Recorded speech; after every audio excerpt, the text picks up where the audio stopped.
Hello. Is it you? Is it me? Is it you? It's him. Hello, lovers of Major League Soccer. Hello, fans of the black and gold. Hello to the millions. And millions. Oh, defenders, I accidentally hit the wrong button, started the podcast intro music, realized I biffed that one, and obviously hit the brakes, went right to one more sleep. That's why Scarf is beet red laughing, not because he's been outside in the pool swimming all day, but you know my voice. You've seen my face. I'm Philly, the platinum-haired flamingo, coming to you from world-famous Philomonster Studios in Burbank, California, and I am joined by La Bufanda himself, the mouth of the South Bay, J.R. Liebert, the Scarf. What's good, my friends? And yeah, Philly, you know what? We worked out the Kings. We've only done this, 100 some odd times or so. This should be a fun one. And not because Philly likes the U.S. Open Cup or anything, because he doesn't. He's said it many, many times. He is not a fan of fun. I mean, the Open Cup, but that's fine.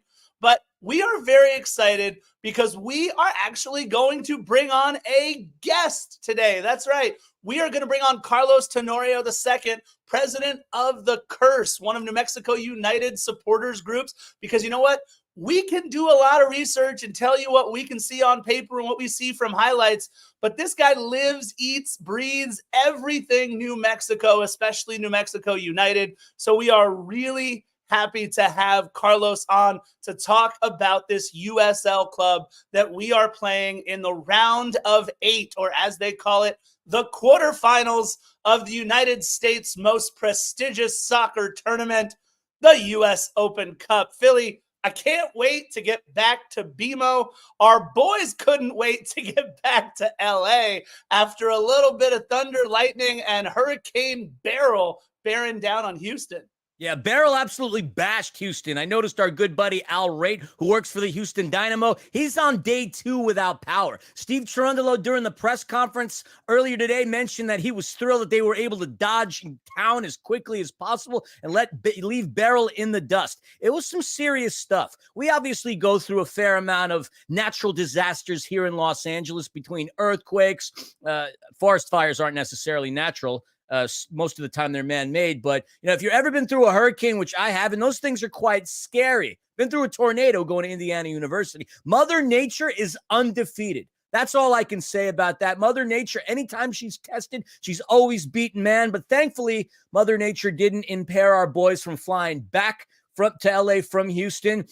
And the silver lining is the fact that LAFC has a couple extra days off, some fresher legs as they're going back to BMO on Wednesday for the U.S. Open Cup quarterfinal against New Mexico United. So that works out in our favor. And based on the rotation that Steve Cherundolo had starting up against the Dynamo, we're going to have a completely different look going up against New Mexico. That's at least what he said during the press conference today. Yeah, the one thing he was asked directly about by our good friend Kevin Baxter, so nice to hear his voice in the press conferences, is Hugo starting? And the answer is yes. Hugo will be between the pipes. I imagine this will be a full MLS Cup caliber starting 11 against New Mexico United. Look, let's not forget, this tournament brings a little bit of everything, the U.S. Open Cup. Just ask Atlanta United. There was already a cup set today, everybody. The Indy 11. How cool would it be, by the way? I'm not saying anything. I'm just saying, how cool would it be, by the way, if Indianapolis got an MLS team the way that they support the Indy 11? It'd be pretty cool. Atlanta United falling at Kennesaw State University, which is kind of a home game for Atlanta United.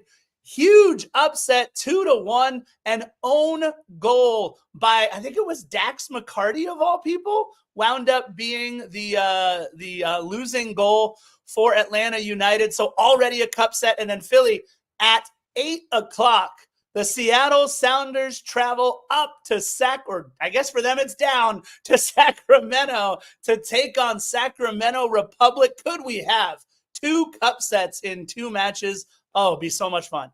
It is the U.S. Open Cup, and crazier things have happened. The team we're going to compete against on Wednesday, they are no strangers to cup set. You can go back to 2019 when New Mexico defeated the Rapids and FC Dallas. You can go back just a couple of rounds this year where they beat RSL with Chicho coming off the bench. So New Mexico United is a team that is feeling very good about themselves. First in the West, the third best team in USL, and Scarf and I have done our deep dive, but as he alluded to earlier, we have a guest on our show who's really going to talk to us about what to look out for and things of that nature. Scarf, do you want to bring him on or do you want to banter some more? Yeah, no, look, I know you guys all heard the news today. France lost. Olivier Giroud, he's not getting on a plane tomorrow, folks. Not anytime soon.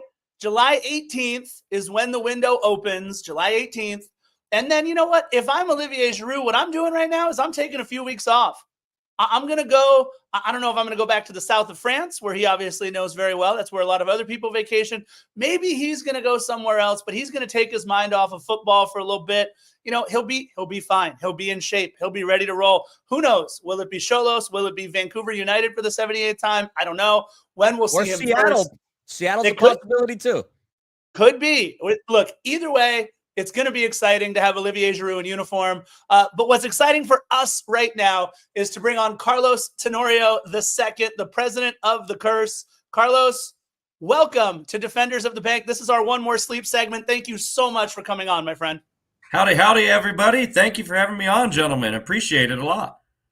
Absolutely. Carlos, first of all, you are president of the Curse. Tell us a little bit about what the Curse is as it relates to New Mexico United. And also, we talked off camera, we talked before the show, but you got to tell everybody, you're like a man. A lot of people are like men about town. You're a man about a whole freaking state. Talk to us about everything you do in New Mexico, but talk to us about what also, the Curse is in terms of a supporters group. Yeah, so I'll start with the last question, work into the Curse. We'll kind of work into the soccer segment. Carlos Joseph Tenorio II, umpteenth generation New Mexican since my family came over from Spain. So shout out to my family's motherland for knocking off the French today, 2-1. Viva España. But yeah, as you said, a man about New Mexico. Big fan of all things New Mexico. We have a very beautiful state that we all take so much pride in here. And, I'm just one of the examples of how we take pride. Currently work for the University of New Mexico doing public address announcing for the Lobos. Everyone's a Lobo. We don't care about those guys down in Las Cruces at New Mexico State. We don't talk about those guys. Also work for the Albuquerque Isotopes, the AAA affiliate of the Colorado Rockies, members of the Pacific Coast League. In minor league baseball, AAA. So, not quite the big leagues, but I'm sure the Topes could probably knock off, a few of those big league teams. We're looking at the Chicago White Sox, for example, with that. But I'm also a student at the University of New Mexico as well, in my third year studying communications, multimedia journalism with a focus in sports and a minor in history, because if I couldn't get any more nerdy, history gets you even more nerdy. As for the Curse, I am currently the steward of the Curse. I feel like that is the best way to put when you're the president of something. You're just the steward for that moment in time. But the Curse, we're one of our amazing supporters groups that support New Mexico United. We're not the only one. We have Black Diamonds, and we have Galactic Ambassadors, Sector 114, Corner Kickbacks, La Maracion. We have so many great. We have quite a bit. Supporters groups here in New Mexico, and the Curse is the original one. We're called the Curse. Did you guys ever get ruined by the book Ben-Hur, or ever saw the movie Ben-Hur? Okay, yes. Yeah, so familiar. The gentleman that actually wrote that, his name was Lew Wallace, former governor of the state of New Mexico. He actually wrote that book while he was governor of New Mexico. Shows how much of attention he showed to us here when he was governor in the 1800s. And pretty much he hated his time here in New Mexico. He hated New Mexico. He didn't really like the people, did some pretty awful stuff to New Mexicans. And pretty much what he wrote back to his wife one day is, based on all our calculations, everything we've tried here has failed. Pretty much saying this land sucks. It's cursed. And so many people saw that as the curse of Lew Wallace, Why can't things get done in New Mexico? Why can't things grow? Why are there forest fires and floods and earthquakes and all these terrible things that happen here? Well, we just blame Lew Wallace. So the founders of the Curse, many of which are actually going to LA or are in LA by now, decide to flip it, turn it around, make it a positive thing.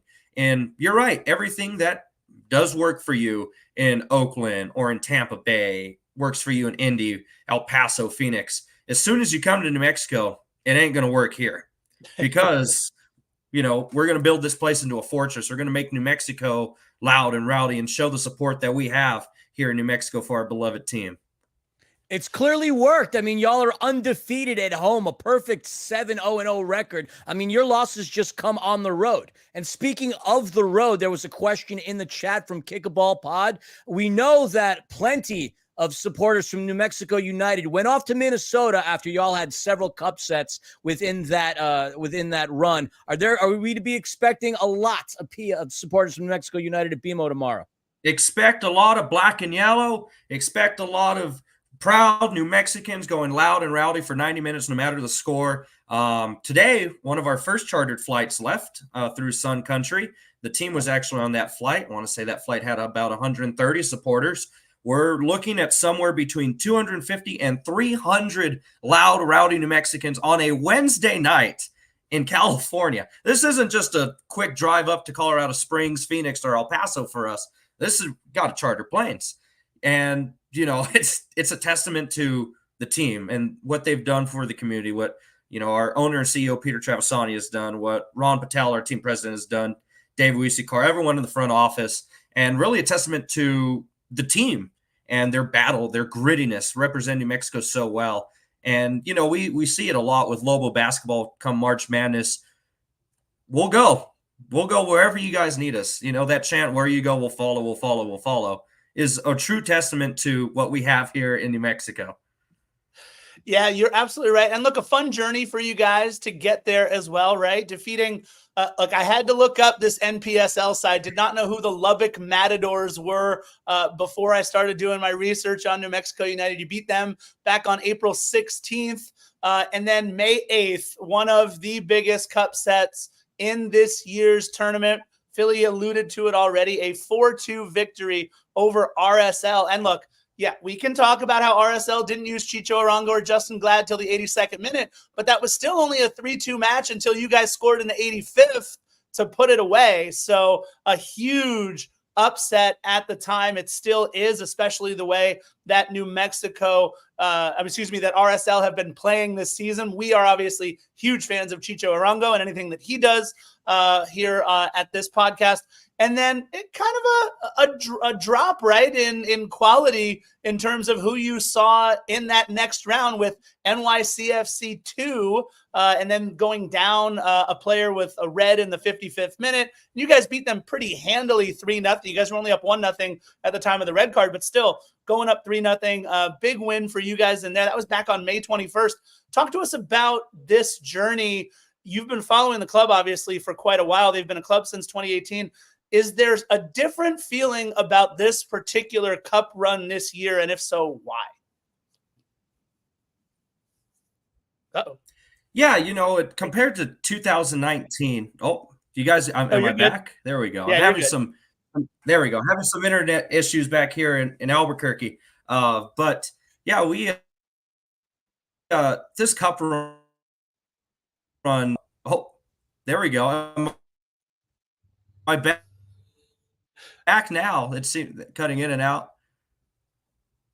We can hear you okay right now. Yeah. Are we working now? There we go. I feel like okay,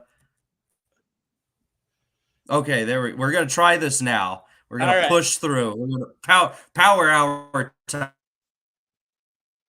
Yeah, this run does feel a little different compared to 2019. Oh boy. All right, so hold on. In the chat, I was gonna say, we got to be nice. No New Mexico jokes or anything else. The internet jokes are perfectly fine now. You can bring those on. Yeah. I think that's okay. Wait. I think we got him back. We got him back. We have him back. Carlos, you there? Have the aliens taken over? Are you here? Oh boy. Oh boy. Back. Oh goodness. Oh boy. Carlos, you got to adjust the I tinfoil feel like on I'm the back top in of the computer. COVID. You got to adjust the tinfoil a little bit. See if you can. There you go.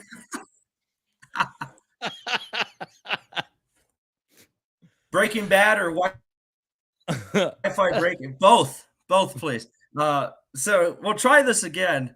Yeah. If anything, I'll switch over to my phone. Worst case scenario, but compared to 2019, let's see if I can get through this time. It does feel a little different, simply for the fact that we actually got to host a few games. 2019, everything was on the road. We had to go to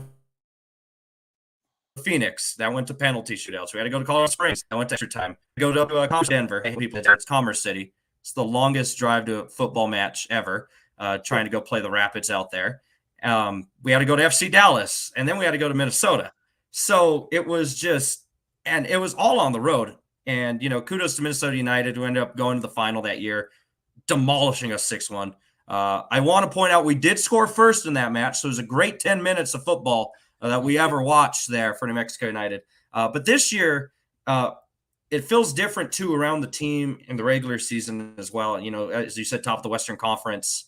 And so, beating the Lubbock Matadors at Rio Rancho High School in Rio Rancho, New Mexico, a high school filled.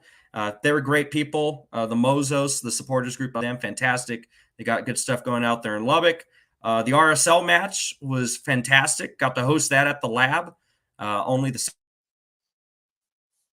second time rookie. And they have Diego Luna on that team, El Paso native, who used to play for the El Paso Locomotive, who we cannot stand.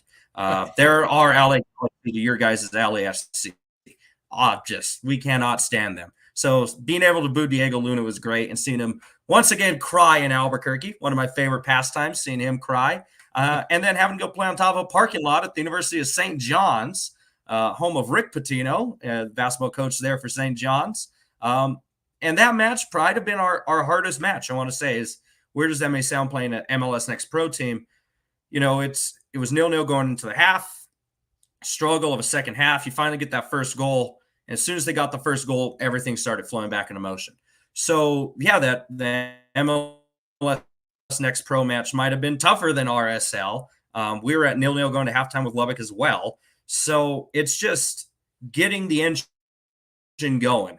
And Eric Quill has done a great job getting those boys going after halftime, even in the regular season. It seems like the first half, and that's something to look forward to tomorrow, the first half can be a struggle for New Mexico United.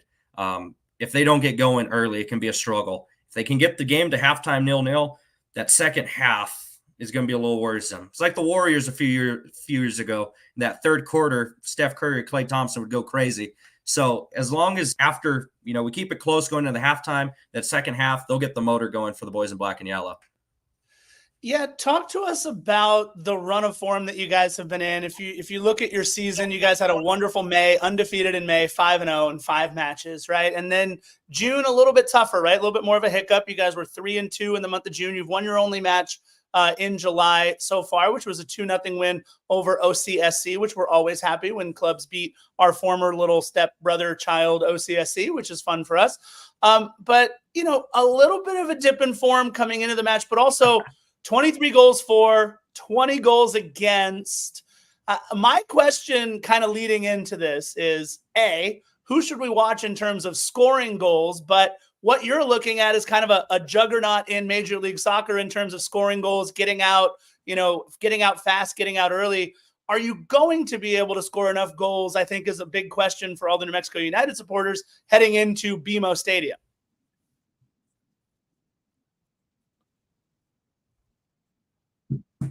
Yeah, so one of the guys you got to look out for tomorrow in terms of goal scorers, and kudos to LAFC for actually posting some notes about us. You don't really see that much with MLS teams playing USL teams, so kudos to y'all's social media. But Greg Hurst was alluded to in that post. 7 goals for us this year. The Scotsman really starting to come into form.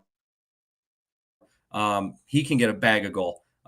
Marco Micheletto, he was in MLS Next Pro last year. I want to say with Columbus. My apologies to our friends there at Cappy Bravo, the supporters group for MLS Next Pro Columbus Crew 2. Marco Micheletto, a good guy to watch. Italian-born, but a native to England and now a New Mexican son. He's our number 10. And be careful of this guy. He can be sneaky. He can score some stuff. Akale, I'm not even going to attempt to announce his first name, but his last name is Akale. Free kicks, anything close. My vice president of the Curse, Billy Anthony, was actually out there. We've nicknamed the Shirtless Ginger because when we score, he loves to take off that shirt. But he has called Akale's free kicks very sexy. And I feel like that is a great way to describe his free kicks. So those three you got to watch out for when it comes to scoring prowess. Goal distribution this year, as you have alluded to, our goal differential is very weird for a team that's in first place. We've had some really tough losses. It's weird that we're in the positives because for a while we were negative goal differential at 0 and still win in the Western Conference. But we've had some really bad road losses, which is why that goal differential looks weird. If he scores it, you must take off your shirt if he scores. Testament to our vice president, Billy Anthony.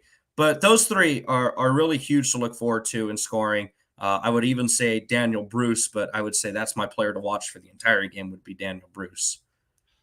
All right, so Philly, I know you want to talk about their keeper a little bit. Yeah, I mean, your keeper had a cap for Atlanta United. We're talking about Alexandros Tambakis, a fellow Greek brethren. A game with Atlanta United, played with Panathinaikos, had an interesting journey going from Greece to Albuquerque, New Mexico. I assume he is more than likely going to be your keeper in between the pipes. Talk to us a little bit about him and how effective of a keeper he is for y'all. The Greek god himself, Alex Tambakis. Tembakapus, as we have called him, nicknamed him with all his arms. It seems like he can get to everything. All-time leading saves leader in the USL Championship. He reached that 2 matches ago, I want to say. It was on our last road match in San Antonio, he reached that. So Alex Tembakis between the pipes, he's a really good field general. Makes some amazing athletic saves, really good with that. We have yet to see him in a penalty shootout. I will say that somehow in all his years here, we've never been in a penalty shootout with him between the pipes, but he is a good keeper.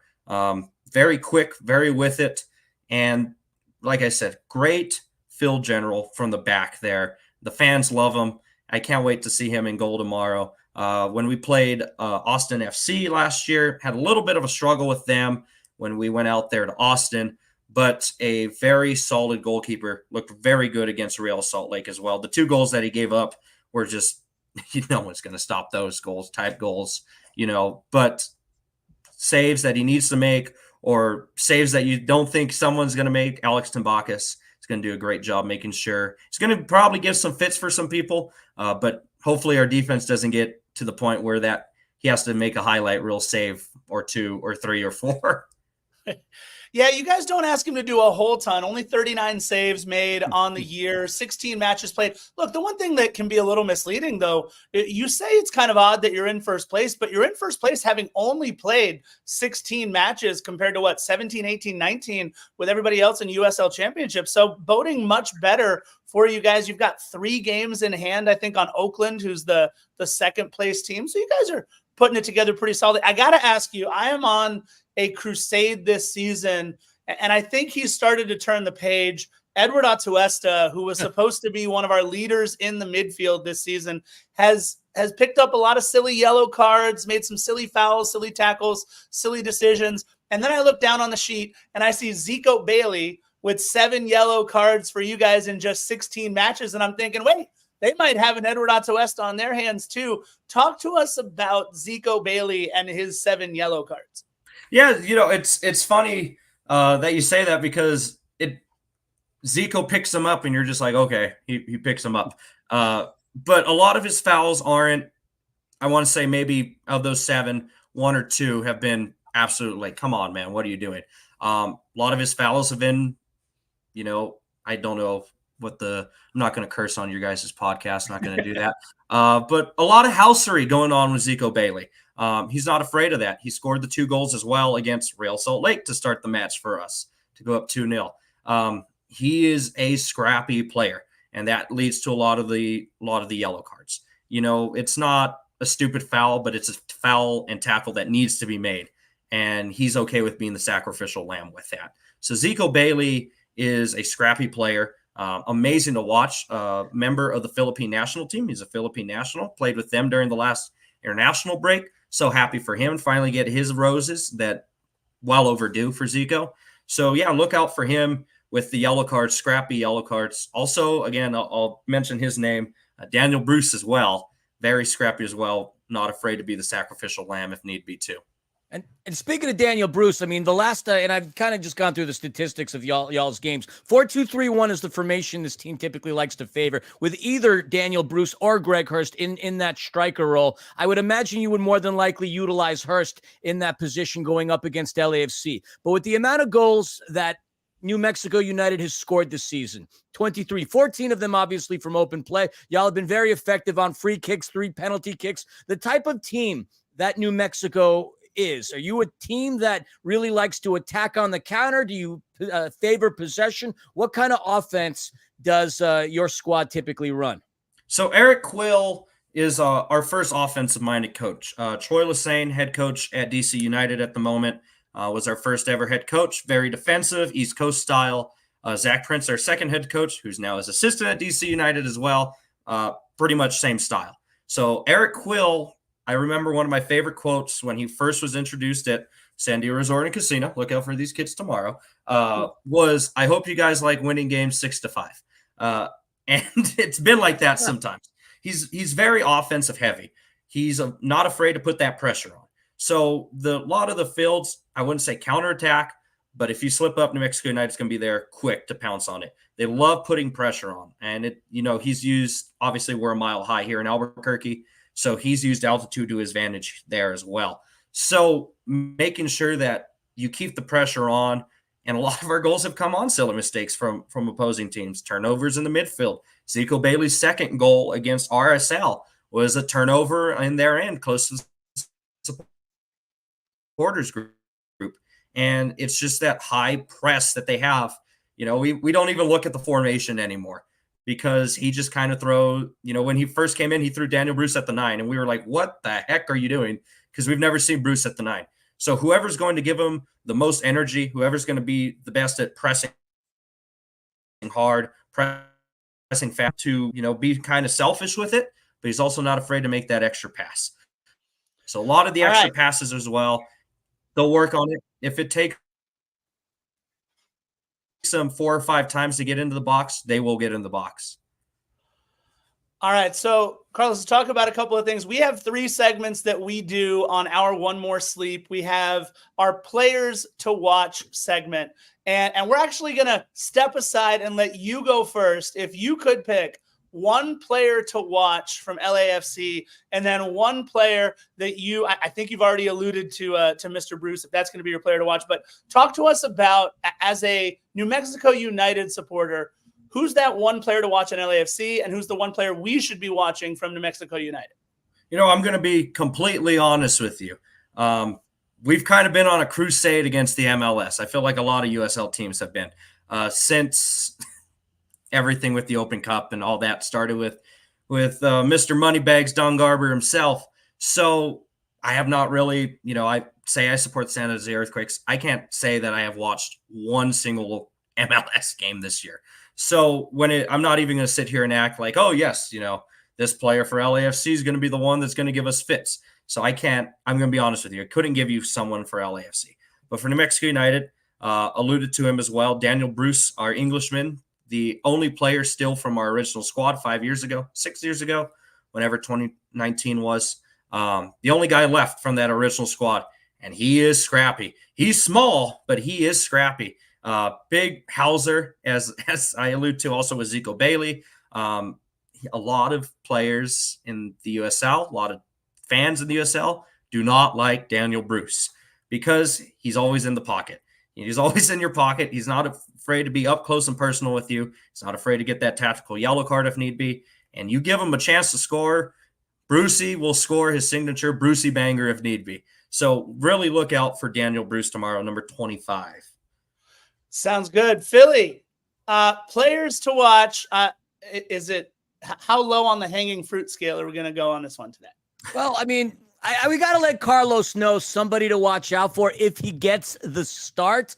His name's Denny Bouanga, Carlos. You may have heard of him. He was last season's Golden Boot winner. He's also in the top 3 in Major League Soccer right now. LAFC's leading scorer and leading assist man. If he gets the start, that is going to be the player that is going to pillage your New Mexico United's village.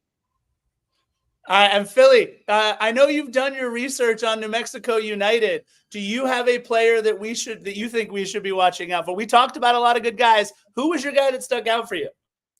Look, it's going to be hard to not talk about Greg Hurst. 7 goals on the season. Obviously a player to watch out for. I don't know how much he's going to feature. And Carlos, I want to ask you this myself. Abu Danladi is a player that has had a significant career in Major League Soccer, spent a lot of time and played a lot of caps with Minnesota United and Nashville as well. How much playing time? I know he did not really feature in the game against Orange County. Will he be a factor or will he be present tomorrow?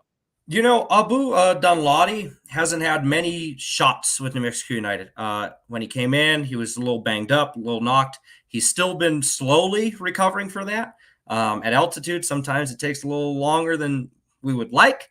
But Abu Danladi, hopefully he is in the 18 tomorrow. I couldn't really say he's going to be much of a presence, and that's no offense to him. It's weird when you kind of know the players kind of closely. You don't want to seem like you're being offensive to them. But he has not featured much for New Mexico United this year.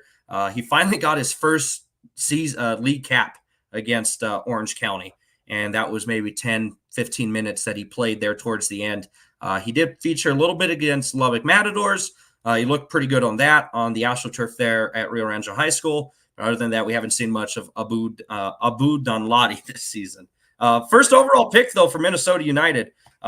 So the potential is there. I can't wait for him to reach that potential because I know it is still there. That is former forward Madison Flamingo, Abu Danladi as well. That's my USL 1 side, of course. Up the flock. Go to the Midwest before you can claim Midwestern USL teams. Up the flock. We love them. If I'm talking about players to watch in this one, and I'm so glad Chris Lafferty is there. Chris, have him come. I know he's there. Have him come in for a second. Chris Lafferty, there. Are you right behind him? There he is. Look at Chris Lafferty. He's hitting us up in the chat, but he's also right there. Chris Lafferty says, and I quote, Timothy Tillman is on yellow card accumulation suspension for the upcoming Columbus game, so he's going to be carrying the full load, giggity, for tomorrow. And I'll tell you what, my friend, he is absolutely my player to watch in this match because he is going to leave it all out there on the pitch at BMO because simply he's got nothing left to save it for against Columbus. So we are going to see, in my opinion, one of the better performances of Timothy Tillman in the second half of this season. We are waiting for first half Timothy Tillman to show up here in the second half. And obviously, with everything that Denis Bouanga and Matty Bogusz have done, with the set piece acumen that we are now getting from Kai Kamara, and with the defense that we are getting from our back line, I think this will be one of those matches where Timothy Tillman comes to shine. Wanted to make sure you got your props out there, bud. I know you're sitting right behind Philly throwing things at the back of his head while we're doing this, so I appreciate you. And for New Mexico United, look, I got to go with my Paisan brother. Are you kidding? Marco Micheletto. This guy leads the team with 24 chances created. I got to go with the Italian. He jumps off the page at me simply because he's from Italian. Italy. He's born there. That's my Paisan. So I'm going with Marco Micheletto. Hey, no swearing in Italian on the podcast. I love Buca di Beppo. Great restaurant. Hey, che cosa, babidi boopy. I'm excited. I'm going to throw one other name out there at everybody just to watch because he's one of the guys who gets a lot of touches and passes for New Mexico United. John Talon Maples. I think he could be a guy who could be a little something to watch out for. But I'm going with Marco Micheletto and Timothy Tillman. All right, so our second thing that we do on this One More Sleep is our keys to the match. But I've got to ask. I want to ask a more pointed question to you first, Carlos. Here's my question, and this might seem like a leading question. I don't know, but here we go. We know that New Mexico United has trouble on the road, and we know that New Mexico United wants to open up the game a little bit if they can. with a team that loves to play in an open, fast style like LAFC and coming into our house, so playing on the road, what is going to be the thing that New Mexico United has to do against the black and gold in order to make that an advantage for them rather than an advantage for us? You got to ride the wave. That's one of the big things in sports. You just kind of have to ride the wave with that. Our back line of Taylor Maples, as you alluded to, Kalen Ryden has been big this year as well. He's our captain. If he gets in tomorrow, the back line and the midfield are going to have to hold strong. So making sure, and I kind of alluded to this earlier, that throughout that first half, you keep it close. If it's 1-0 going into half, even better yet, 0-0 going into half, making sure that you're able to make sure that it is a close ball game going into halftime, that you ride the wave, that you weather the storm the best you can. It seems like you guys just did that in Houston, literally. But make sure that you can stick with it and that you can play with the big boys. RSL was a great example that jumped out early right away, and then you just had to weather the storm. Bending but not breaking is the key to the game for tomorrow for New Mexico United. Also, not getting us into penalties, not getting us into a penalty shootout. We have this season, I believe, are now 3 for 7 on penalties. So that could be an issue as well. So we have missed 2 of them coming against Monterey Bay in a match that we lost 1-0. Oh. How often does a team get awarded 2 penalties in one match? So weathering the storm tomorrow, bending but not breaking, and making sure that we do not get into a penalty shootout. All right, Philly, your keys to the match. I would agree with our good buddy Jason Ariano, LAFC Punk, in the chat. Don't underestimate this club. I know Kevin Baxter in the press conference to Steve Cherundolo was talking about like how's he putting the emphasis on the Open Cup, because it really wasn't a motivational factor for LAFC last season with everything that happened between Champions League and everything else we had going on. But Steve politely said that wasn't the case, that they're out here to win every single game. And New Mexico United has shown a propensity for doing the cup sets. We talked about the history at the top of the podcast. Their brilliant run just a couple of years ago, and the fact that they beat RSL, a team that not many teams in Major League Soccer beat, regardless of who's coming off the bench, whatever the case may be. New Mexico United is a team that is going to be hungry. They're going to look for that cup set, and they're going to throw everything at us. Like you say in every podcast, Scarf, LAFC always has a target on their back as a result of the success they have had since the franchise started its first game back in 2018. So the key is just to not underestimate our opponent, respect our opponent, and just play our game, man. If we could just play our game, look, if we can hang with the best in Major League Soccer, with all due respect, Carlos, I'm pretty sure we can hang with the best in USL as well. No disrespect taken there. No disrespect. Yeah, I think my key to the match is very simple. If we start our 11, play our game. It took us a little while to get going at Cashman Field in Las Vegas. It took us a little while, although not that long, to get going against Loudoun United. I think it may take us a little bit longer to get going at BMO Stadium tomorrow. But at the end of the day, I see this as a very tough matchup for New Mexico United because of the way that New Mexico United likes to play. I think styles make fights, and I think this one, unfortunately, and look, I'm not just saying this because they're a USL club. I'm not saying this because I feel like LAFC just has more talent, although I do. I'm saying it because of the way New Mexico United plays. This one should set up very well for the way that LAFC likes to play. And if that happens, I know, Carlos, you've been talking a lot. If we can get it into halftime, 0-0, 1-0, if you can, I agree with you completely. That is a massive win for New Mexico United. I'll be perfectly honest. I don't think that is going to happen. And we didn't obviously bring you on just to use you as a pinata and a battering ram. That's not what we're here for. But at the end of the day, he's the battering ram of the pinata. I think this is as true of a David versus Goliath match in the way that these two teams have been playing this season. So my key to the match is for us to play the way that we have been playing all season. Eventually, the talent showed up in Las Vegas 3-1. Eventually, the talent showed up against Loudoun United 3-0. And we'll get into our last part of what we do here on One More Sleep, our score prediction. Carlos, All right. Now I want you to give me 2 score predictions. Okay.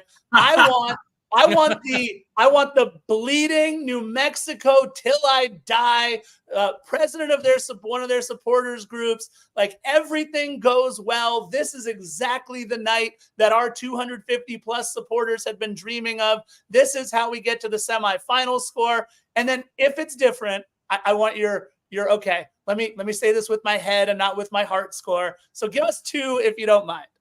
So my hardcore New Mexico versus everybody, which has been our model all through this Open Cup, and I feel like a model for most New Mexicans to stand by, is a gritty 1-0 New Mexico United win.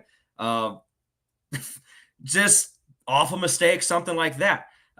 Like you said, we complement each other very, not maybe the best, but that high press that I allude to as well, slip up, whatever, Zico Bailey, Marco Micheletto, Talon Maples, Kalen Ryden, for all we know, putting one home for New Mexico United. Now, my journalism degree has to kick in now, too.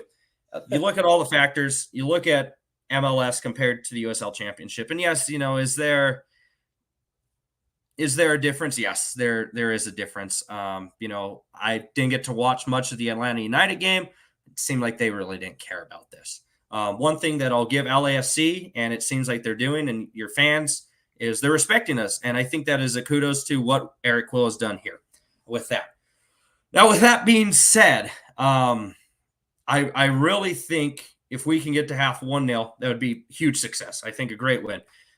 It can't get worse than what happened in Minnesota in 2019.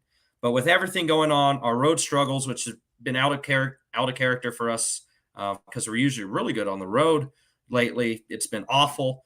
I say it is possibly a 3-1 LAFC win, given all the factors. However, that's not going to damper the 250, 300 plus rowdy New Mexicans out there. But, as Eric Quill alluded to, I hope you like winning games 6-5. So if they can keep up with goals, because you guys are going to bang them home tomorrow, I feel like there's a shot. But we have to think about some factors. And, I would love for us to win.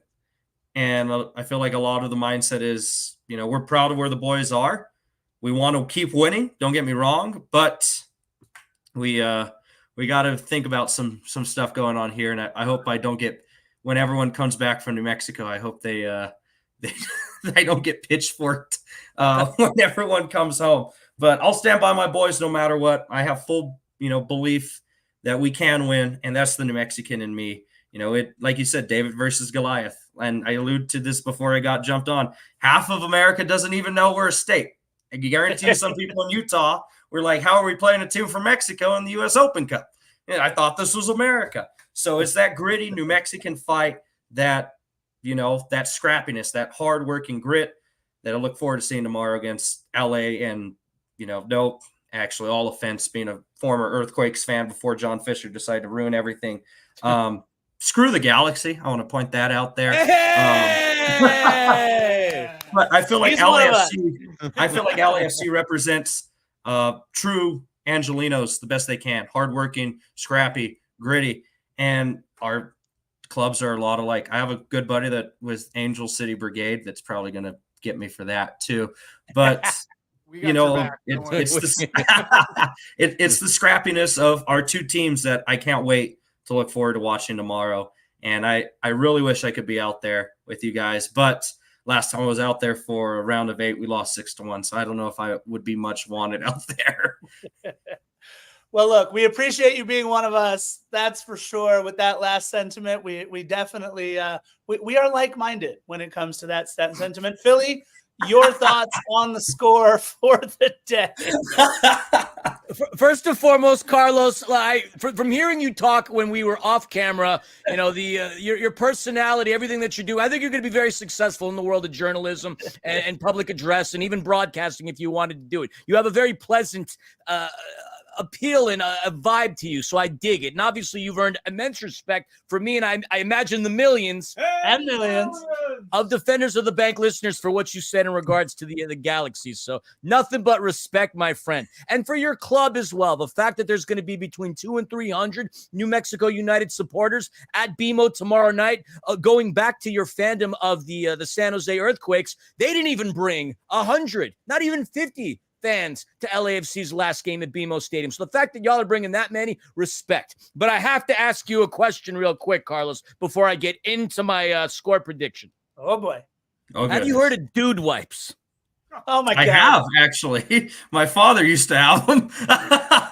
Okay, so then you know they're you could get them scented and fragrance-free. You know they're flushable, 99% water and plant-based ingredients. The reason why I bring up dude wipes is because, in my opinion, LAFC, and again, with all due respect, is going to kick the crap out of New Mexico United. I'm envisioning 4-1. Possibly 5-1, but I'll be nice because I like you. 4-1 will be the score. And you know what? I'll take New Mexico United scoring the first goal of the game early off of a mistake, awakening the black and gold demon that resides in BMO Stadium. LAFC rolls through 4-1 ahead back to the next round of the United States Open Cup tournament. And again, with all due respect, I like you, my friend. Hey, no disrespect taken. No disrespect taken. All right. Well, I'm going to give my score prediction, and you've actually, Carlos, already alluded to this score a couple of times on this podcast. It's not going to conjure up very good memories, though. Oh, Your trip to Minnesota, the demons are coming back, Carlos. I'm saying this. I'm gonna bring back maybe the goal from the Lubbock Matadors was a 90th minute PK, I think, right, against you guys.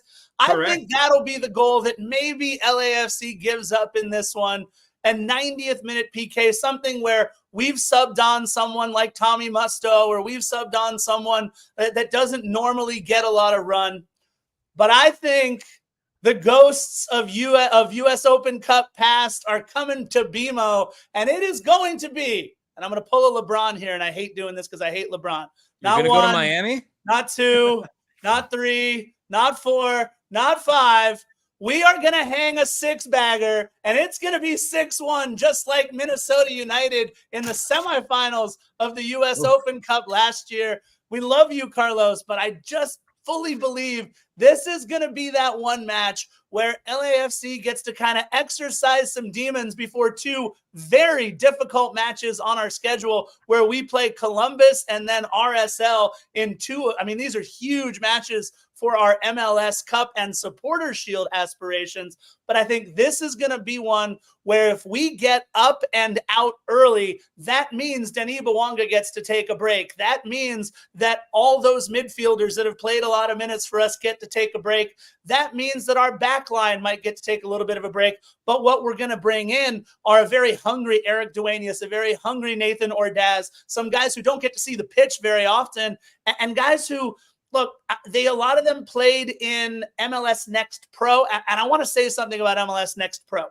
If you watch USL and you watch MLS Next Pro, the difference is clear. USL is miles better than anything going on in MLS Next Pro right now. Those games, I love LAFC too. I almost never miss a home match, and I watch all their matches if I can on their YouTube channel. But USL Championship is better soccer than MLS Next Pro. Yeah. But you've had a lot of guys cutting their teeth at the level that they are playing at rather than the level they want to be on. And I think against this club, we're going to get a chance to see some guys play who don't normally get a chance to play.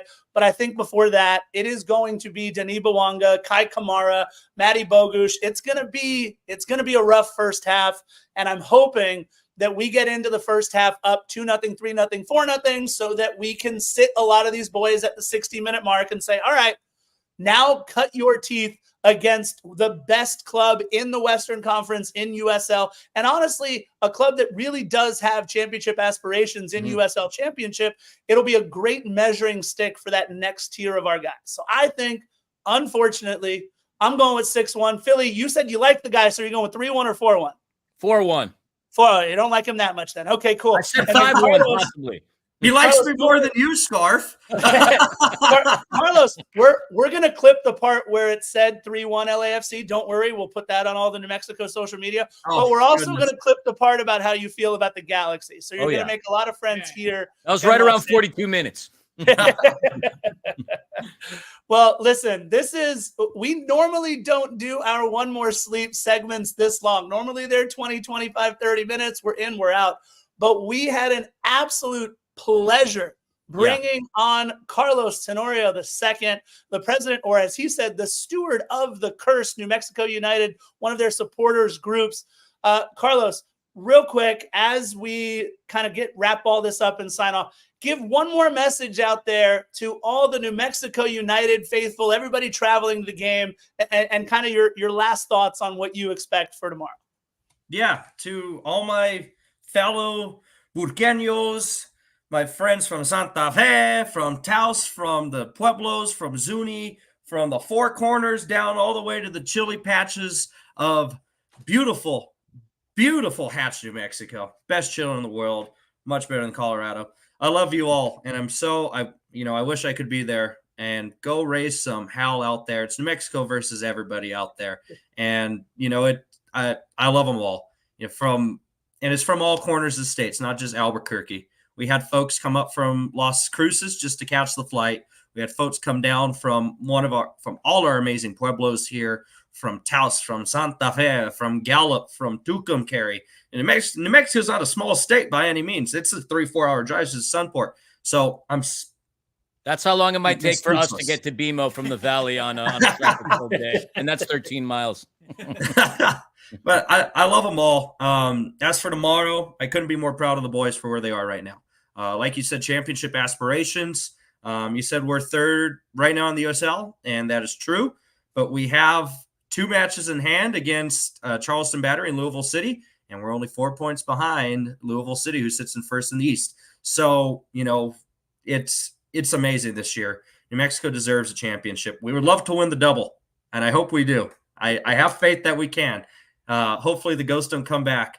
But, I'm so proud of this squad from where they've come and how well they represent every single New Mexican here in New Mexico. And hopefully this run finally gets us our own dang stadium already built here in New Mexico, hopefully. So, and a testament to you guys. Thank you for having me on. And testament to all the LAFC supporters out there. And once I said your social media page for giving us the kudos and our flowers that, people don't give us, and it bites them in the butt. And I hope, the clip of 6-1 I can post tomorrow on the Curse social media page after we win. I really hope we do. So, but thank you, gentlemen, for having me on, and to the LAFC faithful out there. I do love Roswell. I see the comment. I love Roswell. If you ever get the chance, the UFO museum out there and the Sonic that is shaped as a UFO, fantastic. But thank you, gentlemen, for having me on. I know this is going to be a long, long one. And Carlos, how do they get at you on social media, the Curse, if they wanted to follow and see what's going on with New Mexico United and everything? Yeah, so with the Curse, it's just the Curse New Mexico. You can find us on Twitter. I refuse to call it by its new name. You can find us on Twitter. You can find us on Instagram. You can find us on Facebook.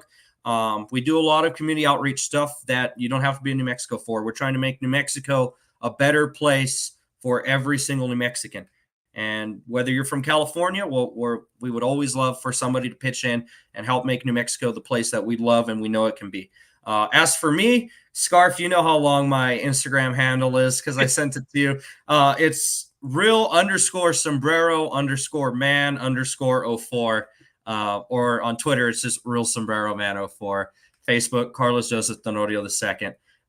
So just, whenever you get the chance, I would say follow the Curse more if you're interested in New Mexico United and seeing how you can help New Mexicans and our efforts and making sure that New Mexico is a place that everyone wants to be and that everyone here deserves what they deserve here. Because, damn it, we need the respect that we deserve finally. So follow the Curse there. If you want to just see New Mexico content and my hatred towards John Fisher and my effort to try and keep the Oakland A's in Oakland, follow me on my personals. So I'm glad we're now your 11th. We should be number 1. But as long as we're in front of Phoenix and El Paso, I'll take that. I hope we are. Listen, we're just glad you positioned the foil and the antenna correctly on your internet so that we could get it to work finally, man. I was getting worried there for a minute. It was those Roswell aliens, because I didn't give Roswell the respect they deserved. Those aliens came up and got me for that. So we have a monsoon storm rolling in, so sometimes it affects a lot of stuff here. So we need the rain, thank goodness. I know you guys can attest to that. Yeah, Carlos, I got to say, and I don't think I'm going out on a limb here. You've seen the comments in the chat. Clearly, you hit a soft spot with all the people that were listening into the LAFC community. You're always welcome at BMO. We'll happily take you around, get you a scarf, indoctrinate you so you can have a different favorite Major League Soccer team, one that resides in Los Angeles. You're always welcome. Again, appreciate you being on here. You are a phenomenal representative of your supporters group, the Curse, and of course, New Mexico United. And good luck to you tomorrow. Thank you. I appreciate that. Best of luck to you tomorrow too, gentlemen. And as we say here, Somos Unidos, we are united. And beat LA tomorrow. That's what's on all our flags. Well, again, a huge thank you to Carlos Tenorio II for coming on One More Sleep. Again, he told you where to find him on social media. You know where to find us. Don't forget, like, subscribe, all the cool things that all the cool kids do that Philly and I are too old to know about. At Defenders of the Bank on most of the social media, at Defend the Bank on Twitter. Quick shout out to the fortitude of the thighs and calves of one Chris Lafferty being made to stand in the background of the entire One More Sleep. We apologize that Philly didn't offer him a seat on the couch that is 2.5 feet behind him. But either way, Philly, there. No, he's not taking it. Is he taking it? A testament to the Black and Gold Running Club. They've trained. There you go. There you go. All right, Philly, we have cool outro music, right? Yeah, let's hope I could get this part right as opposed to the other one. So I'll hit the one that says One More Sleep. Outro.